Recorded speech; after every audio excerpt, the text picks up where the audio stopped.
이 민주당의 마지막 지역 손해 경선인 서울 지역의 경선 결과가 조금 전에 발표됐습니다. 이재명 당대표 후보가 92.43%의 압도적인 득표율을 기록했고 관심을 끈 최고위원 선거에서 전현희 후보가 2위, 정봉주 후보는 6위를 기록했습니다. 여당은 내일 한동훈 체제 첫 고위 당정을 여는데요. 국회 상황이 녹록치 않은 만큼 당정에서 논의한 민생 법안을 수월하게 처리할 수 있을지 불투명한 상황입니다. 국회 취재기자 연결합니다. 강민경 기자. 네, 국회입니다. 민주당의 마지막 경선 결과 발표됐는데요. 관련 내용 짚어주시죠. 네, 민주당 새 지도부를 선출할 전당대회를 하루 남기고 서울에서 진행된 마지막 지역 경선 결과가 발표됐습니다. 이재명 대표는 서울 지역 권리당원 온라인 투표에서 득표율 92.43%를 기록했습니다. 합산 득표율 89.90%로 90%를 목전에 두며 연임을 사실상 확정지었습니다.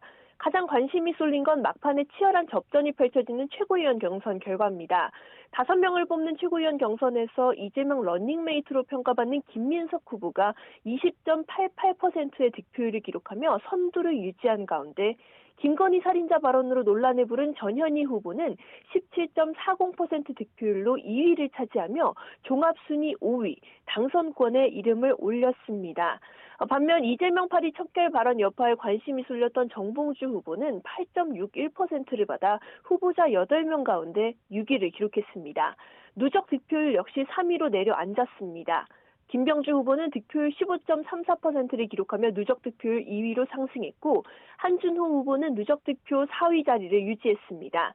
민주당은 여기에 더해 국민 여론조사와 대의원 투표 결과까지 더해 내일 전당대회에서 새 지도부를 선출합니다. 네, 내일 고위 당정도 예정돼 있다는데 이 내용과 함께 다음 주 국회 상황까지 짚어주시죠. 네, 내일 저녁 국민의힘 한동훈 대표 체제 출범 뒤 처음으로 서울 삼청동 총리공관에서 고위 당정협의회가 열립니다. 당에서는 한 대표와 추경호 원내대표, 김상훈 정책위의장이 참석하고요. 회의 자체는 비공개로 진행됩니다.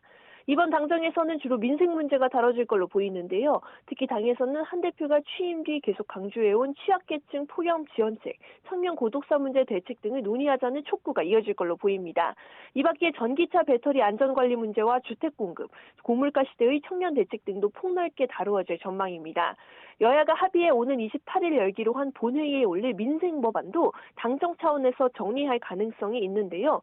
다만 국회 대치 전선이 여전히 가파른 데다가 청문회도 줄줄 예고돼 있어서 다음 주 상황을 조금 지켜봐야 할 것 같습니다.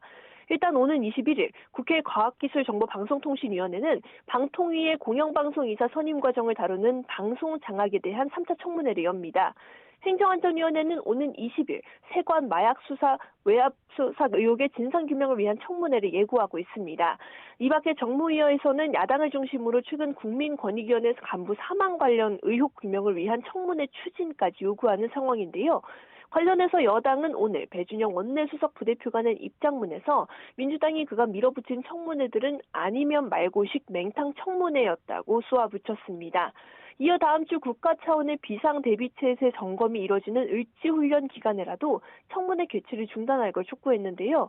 여야의 정쟁에 등 떠밀려 민생 법안이 처리할 여지가 다시 좁아지고 있다는 비판도 적지 않습니다.